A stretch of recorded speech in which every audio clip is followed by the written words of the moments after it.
Hello दोस्तों, स्वागत है आप सभी का माइंड ब्लोइंग क्लासेज के यूट्यूब चैनल पर। तो हमारा चल रहा था लेसन नंबर कौन सा बेटा, लेसन नंबर 4। और हमने शुरू किया था रासायनिक बलगतिकी। रासायनिक बलगतिकी में हमने 2 लेक्चर आपको दिए हैं, आज ये तीसरा लेक्चर है। तीसरे लेक्चर में हम अभी न्यूमेरिकल देखेंगे, जैसा कि आपको बोर्ड में दिख रहा होगा। न्यूमेरिकल देखने के बाद फिर आगे अभिक्रिया के वेग को प्रभावित करने वाले कारक देखेंगे। देन आगे टाइम मिलेगा तो आगे प्रोसेस, आगे फिर और भी टॉपिक हैं। अभी हमारे वेग नियम है उससे देखेंगे, या दर नियम, वेग नियम अभिक्रिया के दर है, रेट लॉ है, उसको देखेंगे। फिर इसके बाद उसको समझेंगे अच्छे से, क्योंकि वो इम्पोर्टेंट है। हाँ, तो बेटा ये एनसीईआरटी का न्यूमेरिकल है। एनसीईआरटी का न्यूमेरिकल है, हमने एनसीईआरटी की बुक से लिया है। और ये अच्छा सवाल है, देखते हैं क्या बोलता है। तो तैयार है ना पढ़ने के लिए? ठीक है, चलो देखते हैं। कह रहा है किसी किसी अभिक्रिया, ये अभिक्रिया है 2 मोल कितने हैं, N2O5 के हैं। क्या दे रहा है, 4 मोल के क्या दे रहा है, NO2 दे रहा है, प्लस 1 मोल O2 दे रहा है। के लिए N2O5 की सांद्रता 184 मिनट। ध्यान देना यहाँ पे 184 है, 184 मिनट में 2.33 मोलर से घटकर, जो सांद्रता है इसकी इतने मिनट में इतने से घटकर इतनी हो गई। यानी कि यहाँ पे ये क्या है बेटा, अभिकारक ही तो है, तभी तो घट रही सांद्रता। अभिकारक की सांद्रता घटती है क्योंकि उत्पाद बनता रहता है उससे, और उत्पाद की सांद्रता बढ़ती है। समझ आ गई बात? क्या हो गया फिर, इतने से घटकर इतनी हो जाती है। घंटा, घंटा अच्छा लगता है सुनने में। घंटा, मिनट तथा सेकंड के पदों में अभिक्रिया का औसत वेग ज्ञात करो। इस दौरान यह NO2 के उत्पादन की दर भी ज्ञात करो। इतना आपसे क्वेश्चन में पूछ रहा है। तो 1 मिनट में चेक कर लो, फिर सलूशन बताता हूँ। रिकॉर्डिंग अच्छी हो रही कि नहीं? हाँ बेटा सही, वहाँ पे जो लाइट लग रही है या NO2O5 के ऊपर, वो थोड़ा सा वहाँ पे लाइट लग रही है। अच्छा, तो वहीं पे थोड़ा चमक रहा है ना, वो मैनेज कर लेना। अब दिख रहा है फिलहाल। हाँ तो बेटा हमें क्या ज्ञात करना है, औसत वेग। हमने बताया था जो औसत वेग हो, चाहे वो दो तो वेग या दर, क्या हो रहा था यहाँ पे, किसका औसत वेग, इसी का ना, इसी तो औसत वेग अभिक्रिया का यहाँ पे पूछ रहा है ना। तो वेग या आर बराबर क्या होगा, क्या होगा बेटा। अब यहाँ पे अभिकारक के लिए है ना, अभिकारक के लिए क्या आएगा, इसकी कमी होगी, इसमें कमी होगी। हमें इसी का तो डाटा दे रखा है क्वेश्चन में, N2O5 का, इसी का तो दे रखा है। तो ये तो अभिकारक है, अभिकारक में कमी होगी, माइनस लगाएंगे डेल्टा, इसके लिए N2O5 के लिए, फिर क्या डेल्टा T। और यहाँ पे ध्यान दो, स्टोइकियोमेट्री लिखेंगे, यहाँ पे 2 है ना, यहाँ पे 2 है अभिक्रिया के लिए, तो यहाँ पे इसके लिए 1/2 हो जाएगा, इससे गुणा हो जाएगा ना। या फिर यूँ कर दे कि यहाँ पे सीधा सीधा यहाँ पे क्या आएगा, यहाँ पे 2 से मल्टीप्लाई हो जाएगा। यही तो आएगा ना बेटा। ये हमने बताया था, ये सांद्रता में अंतराल होता है, जितना परिवर्तन आ रहा है अभिकारक की सांद्रता में, जितना यहाँ पे परिवर्तन आ रहा है वही चीज़ है यहाँ पे समय अंतराल, जितने समय में आया है। तो हमें पता है, हमें पता है पहले कितना था बेटा, पहले कितना था, इतना था, बाद में कितना हो गया, इतना हो गया। तो बाद वाले से पहले वाला माइनस करते हैं, बाद वाले से पहले वाला माइनस करते हैं। तो माइनस तो ये वाला है, और बाद वाला कौन सा है, 2.08 माइनस 2.33 इंटू 184 मिनट। सॉल्व कर लो, जो भी आएगा वो प्लस में ही आएगा, माइनस में नहीं आएगा, क्योंकि माइनस में आएगा तो ये माइनस बाहर हम इसीलिए तो लगाते हैं, तो प्लस में आ जाएगा बेटा। किस में आ जाएगा, किस में आएगा, प्लस में आएगा। ठीक है, वैल्यू प्लस में हो जाएगी। तो आप सॉल्व करेंगे तो कितना आएगा, हम आपको बता दे रहे हैं कितना आएगा, 6.8 इंटू 10⁻⁴। मात्रा क्या होगा, मोल प्रति लीटर इनवर्स, और सेकेंड मिनट है यहाँ तक, मिनट इनवर्स, मिनट में टाइम था लिए है ना, तो मिनट इनवर्स हो जाएगा। ठीक है, ठीक है, हो गया। तो वैल्यू लिख, यूनिट लिख लेंगे आप, मोल प्रति लीटर प्रति मिनट, ऐसे लिख लो, यहाँ इन्वर्स लगा लो, ऊपर लाओ तो। चलो ठीक, ये हो गया।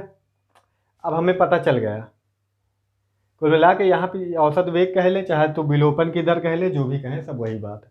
चलो अब हमें इसी को क्या, इसी दर को क्या, किस किस पदों में व्यक्त करना है औसत वेग को, घंटा में, मिनट में तो हो गया, अब घंटा में और सेकेंड में बदलना है। तो सेकेंड में बदलते हैं हम, जैसे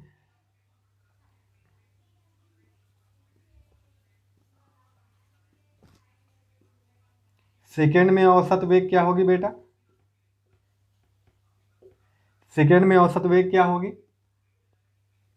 सेकेंड में इसे चेंज कर लो, मिनट में है, सेकेंड बदलने के लिए क्या करेंगे, 60 से भाग कर देंगे, 60 से भाग करेंगे, जो भी वैल्यू आए वो हो जाएगी।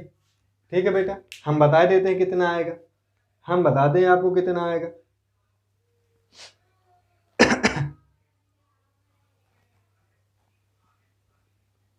1.13 इंटू 10⁻⁵ यूनिट यहाँ पे अब मिनट हो जाएगा। अच्छा, यहाँ पे मिनट था, यहाँ पे सेकंड हो जाएगा। समझ आ गई बात बेटा जी। एक और ले लेते हैं हम, इससे मिटा लें।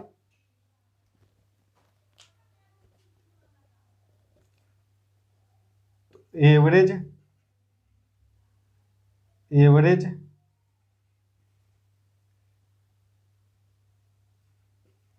रेट इन, किसमें ज्ञात करना है, मिनट में होगा, सेकंड में होगा, आप क्या करें, हावर में निकाल लें, घंटे में निकाल लें। ठीक है बेटा, घंटे में निकालने के लिए मिनट में, मान लो ये वैल्यू मिनट में है, घंटे में निकालने के लिए क्या करेंगे, 60 से गुणा कर देंगे। क्या कर देंगे, इसमें 60 से मल्टीप्लाई कर देंगे, गुणे 60, जो भी आए वही हो जाएगा। ठीक है बेटा, जो भी आएगा वही वैल्यू हो जाएगी। ठीक है, कितना होगा, 48 की 8 8 4 6 6 36 36 4 40, एक अंक बाद दशमलव, 10⁻⁻4, इतने घंटा, इतने घंटा। गलत तो नहीं है, गलत नहीं है। 6 8 6 48 की 8 हासिल आए। ठीक है, और ये जीरो भी था तो था बेटा, ये जीरो भी तो था, तो ये जीरो लिखेंगे तो जीरो यहाँ पे बनेगा, तो यहाँ पे ये दशमलव यहाँ खसक जाएगा। ठीक है बेटा जी,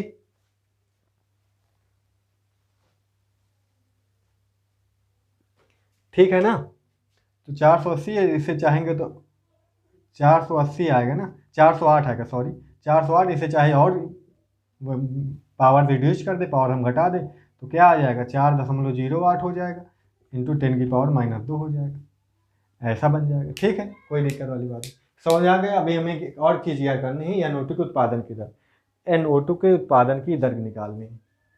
निकाल लें, फिर इधर साइड में मिटा दें।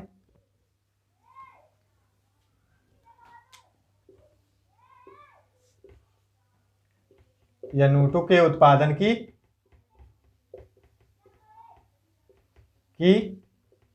दर, अब NO2 के उत्पादन की दर क्या होगी बेटा, तो दर जो होगी यहाँ पे, सभी दर आपस में बराबर ही होती हैं, सभी दर क्या होती हैं, आपस में बराबर ही तो होती है ना बेटा, तो बराबर होती है, तो इस यहाँ पे जो है देखो, प्लस में आएगी अभिकारक है, प्लस में 4, और क्या होगा, डेल्टा NO2।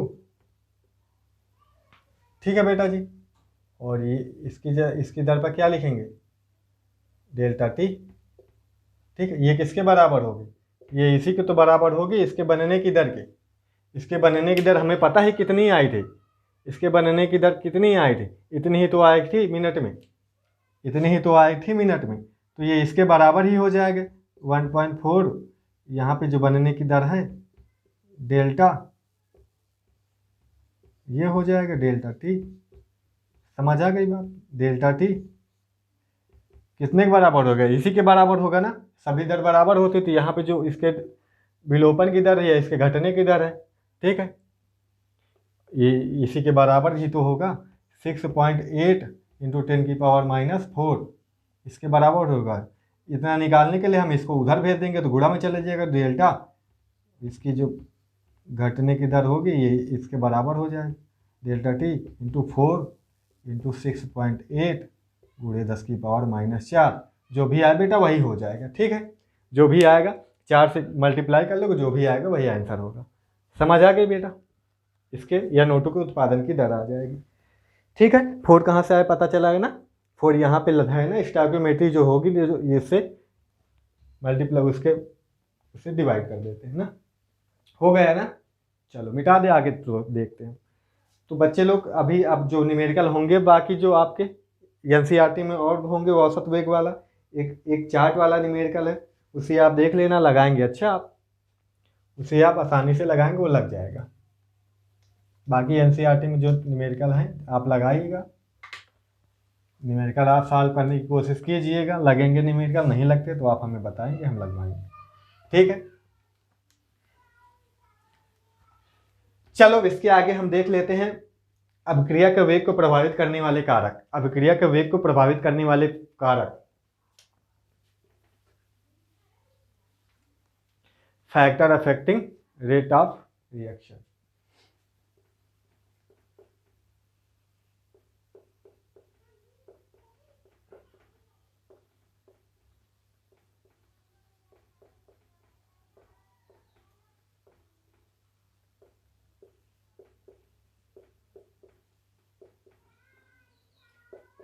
जल्दी से समझ लेते हैं।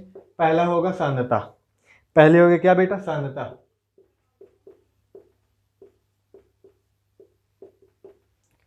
सांद्रता क्या प्रभाव पड़ेगा? सांद्रता से बहुत सारा प्रभाव पड़ेगा।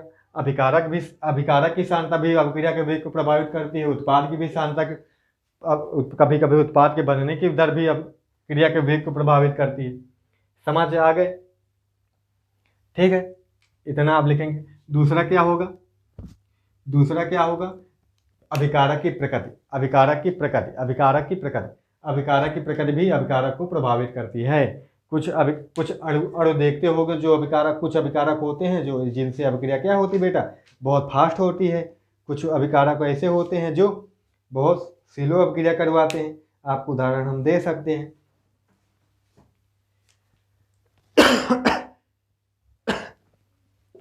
जैसे ये वाला है। अब यहाँ पे हेडिंग डाल लेना, अभिकारक की प्रकृति। अभिकारक की प्रकृति, ठीक है। तो अभिक्रिया की सांद्रता, वो अभिक्रिया की दर अभिकारकों की सांद्रता पर भी, अभिकारकों की प्रकृति पर भी निर्भर करती है। उदाहरण में लिए वाला लिख लेंगे। O2 ये बनाता है या NO2 ही है, और CO प्लस O2 CO2 बनाता है। ये तीव्र होता है, ये तीव्र होता है, ये मंद होता है। समझ गए? तो अभिकारकों की प्रकृति भी प्रभावित करती है। ठीक है बेटा, समझ गए? 1 मिनट हम फैन चला लेते हैं, आवाज आए तो मैनेज करना, ठीक है। तो इतना नोट कर, अब हेडिंग डालेंगे। अगली होगी हमारी उत्प्रेरक। क्या लिखेंगे? उत्प्रेरक।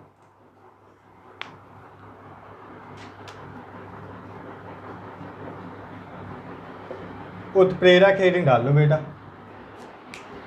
बहुत सारे उत्प्रेरक ऐसे होते हैं जो अभिक्रिया को वेग को बढ़ा देते हैं। कुछ उत्प्रेरक ऐसे होते हैं जो अभिक्रिया के वेग को घटा देते हैं। तो इसमें उत्प्रेरक वही पदार्थ होते हैं जो अभिक्रिया के वेग को घटा या बढ़ा देते हैं, वही सभी क्या कहलाते हैं? उत्प्रेरक कहलाते हैं। तो आप लिख लेंगे इसमें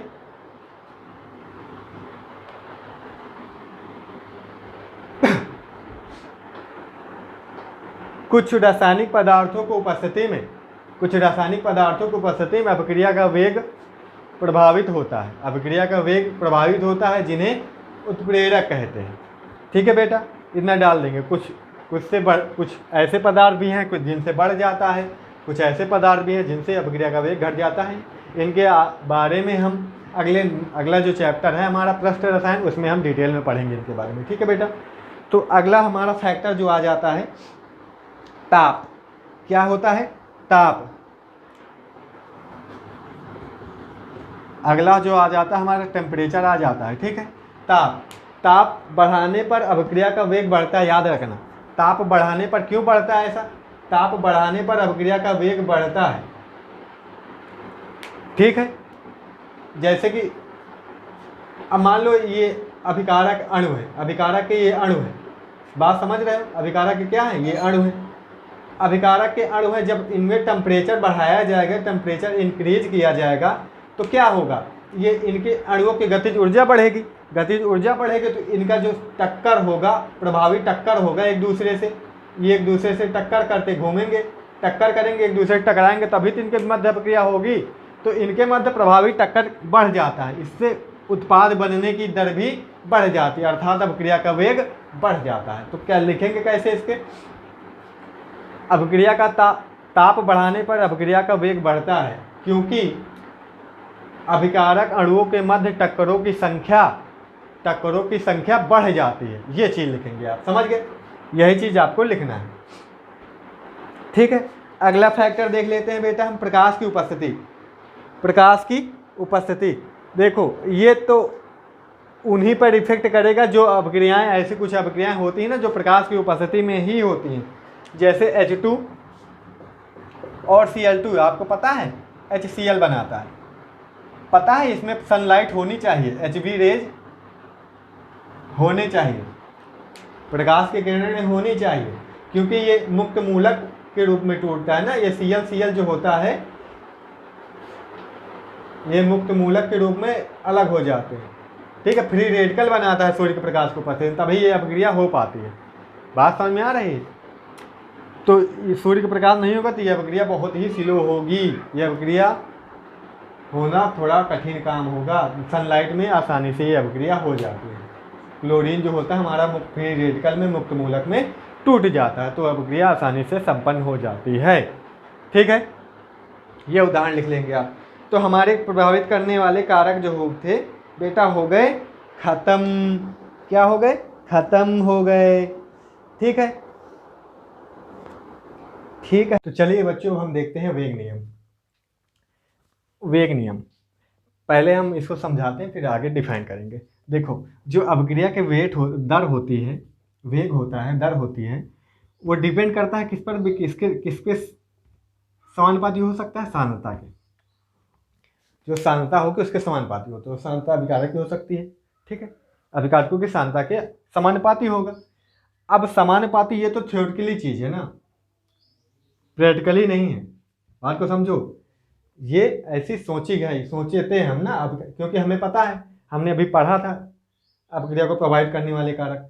तो वहाँ पे हम बता दें, जो अभिकारकों की संख्या अधिक होती है, अभिकारक अणुओं की संख्या अधिक होती है, तो अपक्रिया का वेग अधिक होता है, क्योंकि वहाँ पे अणुओं की संख्या अधिक होने से उनके मध्य टक्कर, देखो अणुओं की संख्या जैसे अधिक है, अणुओं की संख्या अधिक है, तो उनके मध्य प्रभावी इनके मध्य जो टक्कर होगा, इनके मध्य जो टक्कर होगा अधिक होगा, अधिक टक्कर होगा तो अधिक उत्पाद बनेगा। तो अभिकारक की सांद्रता अधिक होने से अपक्रिया का वेग क्या होता है? बढ़ता है, इतना याद रखना।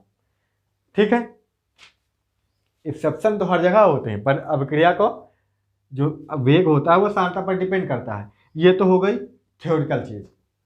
ठीक है, सोची गई चीज, लेकिन प्रयोगों द्वारा जो बेटा पाया गया है, एक्सपेरिमेंटल चीज पाई गई है, जो अपक्रिया का वेग होता है वो डिपेंड करता है सांद्रता के साथ साथ पावर n पर। इसी को हमें पढ़ना है।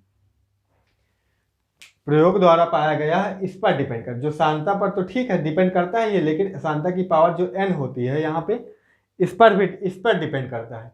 ये कहाँ से आया? एक्सपेरिमेंट से आया। या अभी इतना समझ लो प्लस कि एक्सपेरिमेंट से आया है। ये कहाँ से आया है? ये चीज एक्सपेरिमेंट से आया है। ठीक है, अब जब हमें यहाँ पे इसे बराबर लगाएंगे, कांस्टेंट हटाएंगे, तो क्या हो जाएगा?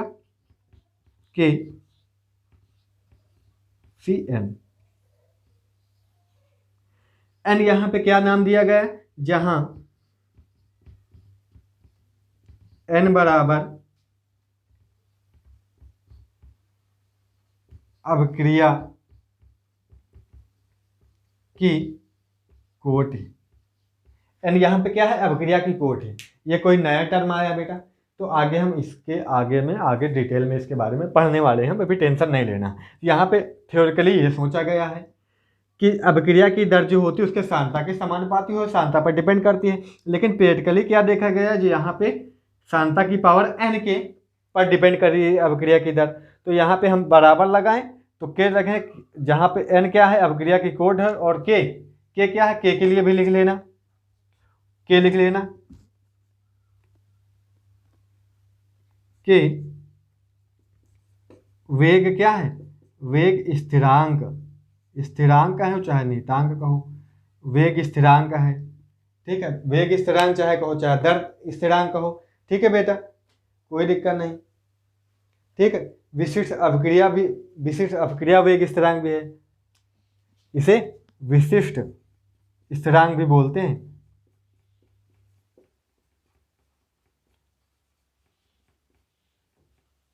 ठीक है। नियतांक भी बोल सकते हैं, नियतांक मतलब भी नियत जो चीज है वो नियतांक होगा, स्थिरांक मतलब भी जो चीज स्थिर है वो स्थिरांक कहलाएगा। समझ गए इतनी चीज। सी क्या है यहाँ पे, सांद्रता है। ये तो हो गई जनरल सी बात। अब हम इस अभिक्रिया के लिए देखते हैं ये चीज, इस अभिक्रिया के लिए देखते हैं ये चीज, ठीक है। चलिए आइए देखते, इतना आप नोट करेंगे इतना, ठीक है। चलो यहाँ पे अभिक्रिया का दर जो होगा किसके समानुपाती होगा, ए और बी के। अच्छा एक नियम आपने पढ़ा होगा बेटा फर्स्ट ईयर में, द्रव्य अनुपाती क्रिया का नियम पढ़ा होगा, पढ़ा है। उसके अनुसार क्या था, उसके अनुसार यह था जो दर होती है वो समानुपाती होती है अभिकारकों, जैसे अभिकारक है ये ए बी, इनकी जो यहाँ पे स्टोइकियोमेट्रिक गुणांक जो होता है ये इनकी घात के यही पढ़ा था आपने फर्स्ट ईयर में, वहां भी बराबर लगाते थे के आ जाता था। ये होता था द्रव्य अनुपाती क्रिया के नियम से, द्रव्य अनुपाती क्रिया का नियम। कौन सा नियम से हुआ है ये बात, द्रव्य अनुपाती क्रिया का नियम से, ठीक है। वहां ये चीज पढ़ी थी आपने, पढ़ी थी। अब ये तो हो गया पेज के लिए चीज। यहाँ पे जो इनकी, अब यहाँ पे सर द्रव्य अनुपाती के नियम से लिखेंगे तो ए और बी घात बन जाएंगे, जहाँ पे जो एक ही स्टोइकियोमेट्रिक गुणांक जो है ए, वहाँ ये आ जाएगा, यहाँ बी के लिए स्मॉल बी आ जाएगा। लेकिन यहाँ पे जो होगा हम यहाँ पे लेंगे x, यहाँ पे लेंगे y। प्रयोगों द्वारा देखा गया है कि जो यहाँ पे अभिक्रिया की दर होती इन पर डिपेंड नहीं करता, स्टोइकियोमेट्रिक गुणांक पर डिपेंड नहीं करता, याद रखना। स्टोइकियोमेट्री यहाँ पे जो संख्या होती है स्टोइकियोमेट्री बोलते हैं इनको, स्टोइकियोमेट्रिक गुणांक पर डिपेंड नहीं करता है, ठीक है। बहुत शोर हो रहा है यार, एक मिनट। एक बार बताऊं, गांव वगैरह में यही सब प्रॉब्लम रहती है यार, कोई समझता है नहीं चीज़ों को। अब कहाँ जाऊँ मैं वीडियो बनाने यार, जैसे कोई ख़राब काम कर रहा हूँ क्या मैं। चलो कोई नहीं, छोड़ो। तो प्रयोगों द्वारा देखा गया इन पर डिपेंड नहीं करता है, ठीक है। यहाँ पे x मान लीजिए, हमने अभी बता रहे हैं, हम इसको समझा रहे हैं, ठीक है। यहाँ पे x क्या है, यहाँ पे अभी हम नियतांक लगा लें, क्या हो जाएगा, k हो जाएगा और ये हो जाएगा, ये बन जाएगा बेटा, ठीक है, ठीक है। के तो हम बता ही चुके क्या है, वेग स्थिरांक चाहे वेग स्थिरांक कहो, चाहे तो वेग नियतांक कहो, चाहे विशिष्ट अभिक्रिया वेग स्थिरांक कहो, ठीक है। यहाँ या जहां जो भी लिखो, ठीक है, ठीक है। यहाँ x अभिकारक A के सापेक्ष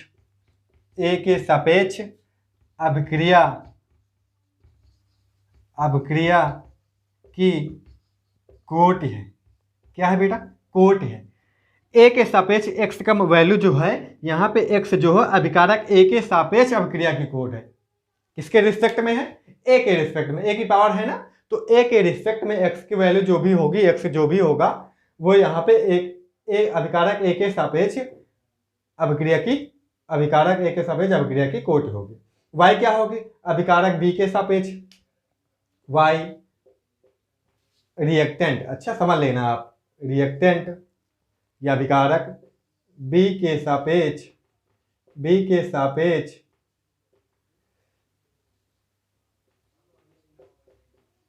अभिक्रिया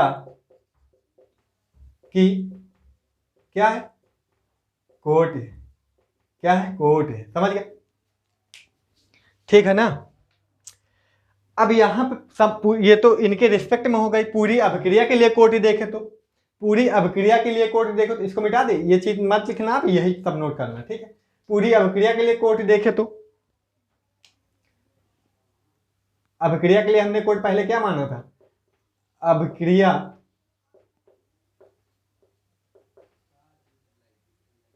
की कोट, अभिक्रिया की कोट क्या होगी, एन, अभिक्रिया कोट हमने एन से डिनोट किया था ना, यहाँ पे x प्लस वाई होगा, बहुत इंपॉर्टेंट ध्यान देना, यहाँ पे जो दोनों अभिकारक की सापेक्ष जो कोटि है, यहाँ पे x प्लस वाई ही अभिक्रिया, इनका योग ही अभिक्रिया की पूरी अभिक्रिया, ये पूरी अभिक्रिया की कोटि होगी, बात समझ में। इन दोनों के सम ही क्या होगा, अभिक्रिया की कोटि होगी। हाँ वो डिपेंड करता है अलग अलग कि किस पर डिपेंड कर रहा है किस पर नहीं, ठीक है। चले अगले आगे चले, तो यहाँ पे इतना लिखने के बाद बेटा आप लिख लेना वेग नियम हुआ क्या। अच्छा इनकी वैल्यू कैसे पता चलती है, जो n का अभिक्रिया कोट होगी, अब n की वैल्यू होगी x प्लस वाई जो भी होगा, इनकी वैल्यू कैसे पता चलती है, एक्सपेरिमेंट से। कैसे पता चलती है, एक्सपेरिमेंट से, याद रखना एक्सपेरिमेंट से। हम ऐसे नहीं बता सकते कि यहाँ पे कह दे, कुछ बच्चे बोल देते हैं, जैसे हमने यहाँ पे NS, एक रिएक्शन और करके दिखाऊं क्या, जैसे यहाँ पे कोई नंबर होता, अभी मान लो N2 plus H2 gives that कितना, NH3 देता है, तो यहाँ पे हम 2 लगाएंगे, यहाँ पे क्या कर देंगे, यहाँ पे 3 लगाएंगे, यहाँ पे 3 लगाएंगे। अब यहाँ पे जैसे कोई बच्चा बोल देता कि यहाँ पे जो दर होगा, यहाँ पे जो दर होगा बेटा, कह देते कि K N2, यहाँ कुछ नहीं तो पावर 1 कर दो, H2 पावर 3 कर दो। ये द्रव्य अनुपात क्रांति क्रिया के नियम से है सही, वेग नियम से सही चीज नहीं है। वेग नियम से हमारा इनका यहाँ पे ये वैल्यू जो है उसकी पावर नहीं बनती है, याद रखना। इन पर अभिक्रिया की कोट यहाँ पे जो स्टोइकोमेट्रिक गुणांक 3 और 1 है, यहाँ पे 1 है, यहाँ पे 3 है, इन पर अभिक्रिया की कोट कतई निर्भर नहीं करती है, ठीक है। हाँ कभी हो भी सकता है, हो भी सकता, नहीं भी हो सकता, लेकिन इन पर डिपेंड नहीं करती है, यही नहीं होंगी अभिक्रिया की कोट, याद रखना। नहीं तो 3 + 1 मारो झोंक दो अभिक्रिया कोट 4, ऐसा नहीं होगा, ठीक है। इनकी जो वैल्यू आती है अभिक्रिया कोट की, वो आती है एक्सपेरिमेंट से, ठीक है, इतना याद रखना आप, ठीक है। चलो अब आप लिख लेंगे, अब इसके इतना लिखने के बाद आप नोट करें, लिखे बेटा, लिखो, ब्लैक पेन से लिख लेना, इन्वर्टेड कामा में करके लिख लेना, कैसे भी करना लिख लेना। चलो लिखो, वह गणितीय व्यंजक,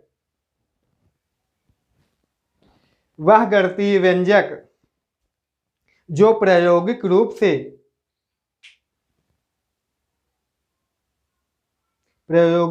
से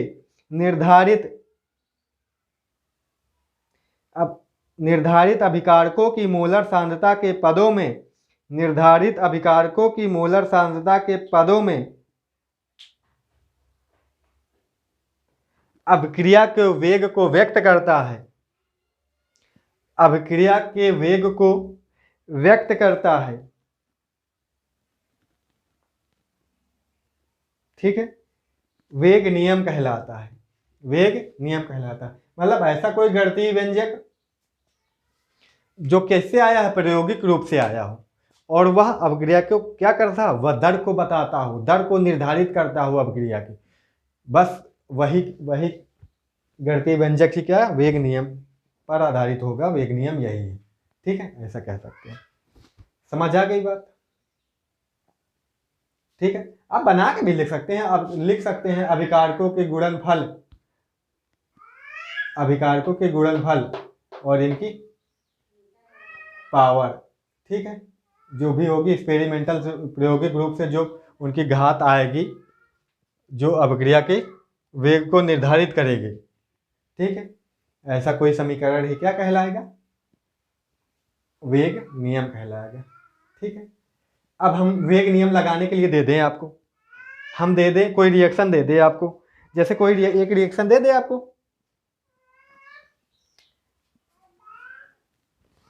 कह दिया हमने NO2 + O2 NO2 ही बना रहा है। ठीक है, इस पर वेग नियम लगाना है आपको, इस पर वेग नियम लगाना है आपको। वेग नियम लगा के बेटा लिखना है। ठीक है, लिख लोगे, लिख लोगे ना?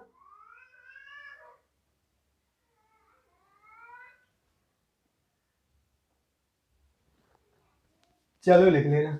सॉरी बच्चों, यहाँ पे NO होगा। अच्छा, NO प्लस O2, शायद इसके पहले वाले रिएक्शन में गलती हुई थी क्या? चलो आप सुधार लेना, गलती हुई थी शायद। बैलेंस करेंगे तो यहाँ 2 लगाएंगे। अच्छा, N2 क्योंकि वो कितने थे, वो 3 हो रहे हैं तो 4 करना पड़ा, यहाँ भी 2 लगाएंगे। अब हो गए। इस पर वेग नियम आप लगाना है, लगा लोगे? चलो वीडियो पॉज करो, वेग नियम लगाओ। वेग नियम से जो दर होगी यहाँ पे क्या होगी, समानुपाती होगी NO और O2 की। ठीक है, और क्या होगा, नियतांक आएगा, NO होगा और O2 होगा। इनकी कुछ वैल्यू आएगी, वो हमें नहीं पता। जो N होगा वो X प्लस Y होगी, जो कोट होगी आपके की। यही वेग नियम हमने लगा लिया, ऐसे ही आपको कर लेना। ठीक है, अब जब कह देते द्रव्य अनुपात द्रव्य अनुपात क्रिया का नियम लगाना होता तो क्या करते हैं हम,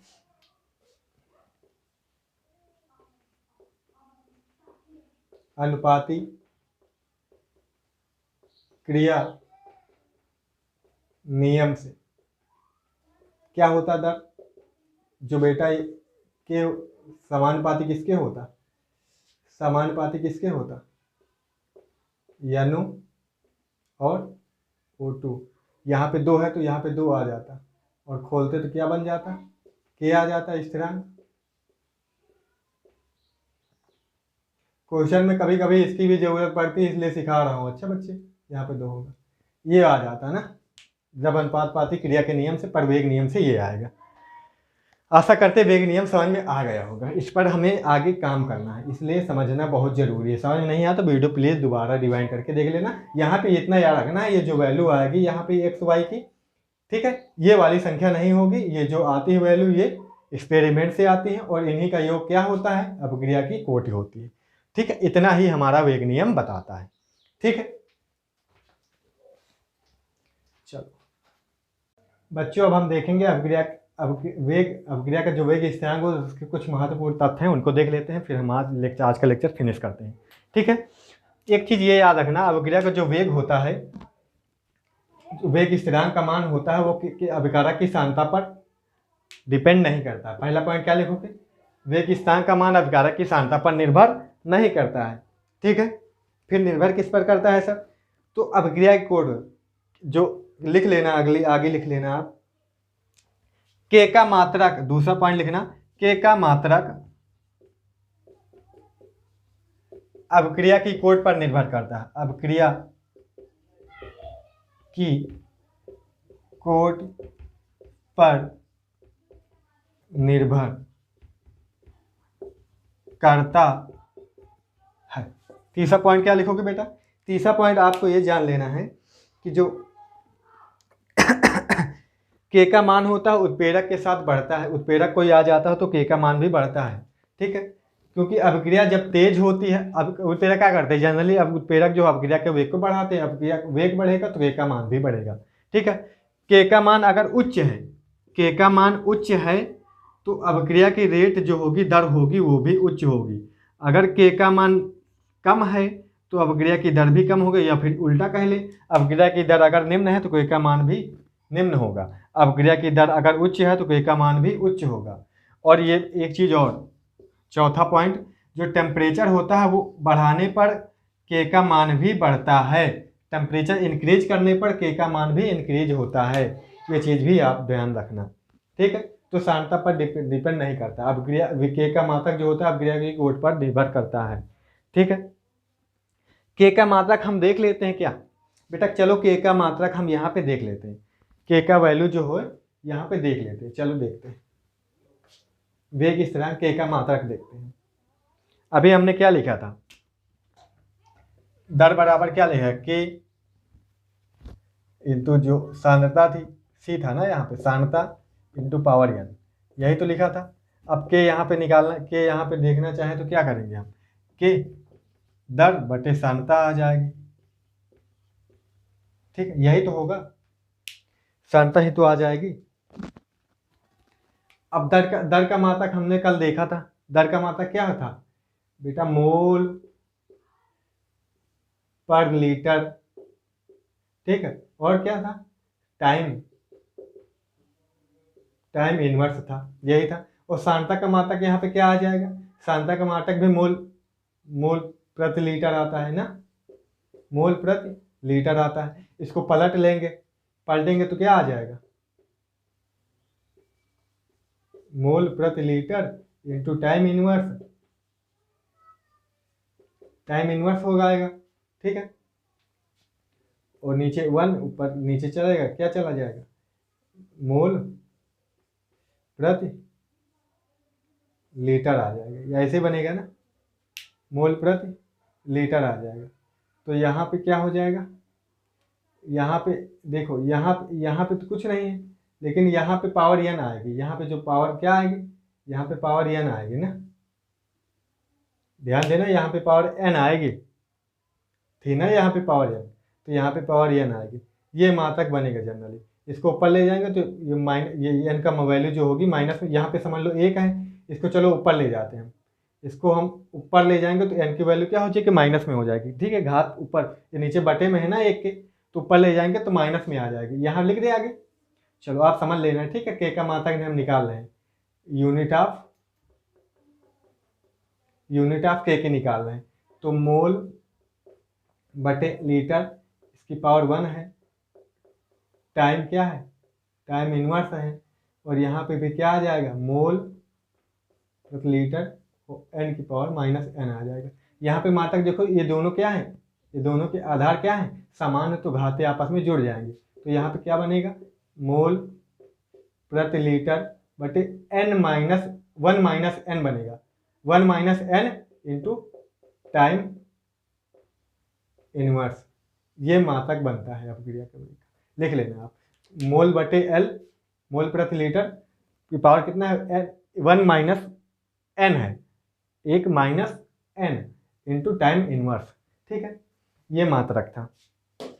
तो आज के लेक्चर को यहाँ पे n क्या है, अपक्रिया कोट है, यहाँ पे अपक्रिया कोट को यहाँ पे जो अपक्रिया कोट होगी उसके अनुसार ये मात्रक बदलेगा के का। ठीक है, इसीलिए हमने क्या बताया था अभी, अब के का मात्रक जो होता है अपक्रिया की कोट पर निर्भर करता है, यही तो बताया था हमने, यही तो लिखाया है, तो ऐसे समझ में आ गया होगा। ये मात्रक आप लिख लेंगे, कोई दिक्कत नहीं। लेक्चर अच्छा लगा हो, समझ में आया हो, प्लीज़ समझ में नहीं आया दोबारा सुन लेना, इंपॉर्टेंट लेक्चर है, यहाँ पे समझना जरूरी है।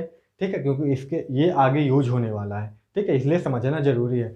ठीक है बेटा, तो मिलेंगे अगले इसके आगे कल पढ़ेंगे। तो ठीक है, अगर अच्छा लगा तो अपने दोस्तों के पास साथ इस वीडियो को शेयर करेंगे। ठीक है, जो अभी पढ़ नहीं रहे वो सभी भी पढ़ें, अच्छी पढ़ाई सबको मिलनी चाहिए। और अभी तक हमारे चैनल को सब्सक्राइब नहीं किया तो सब्सक्राइब कर लेंगे और बेल आइकन भी प्रेस कर लेंगे। ठीक है बच्चों, तो मिलेंगे अगली वीडियो में। Thanks a lot.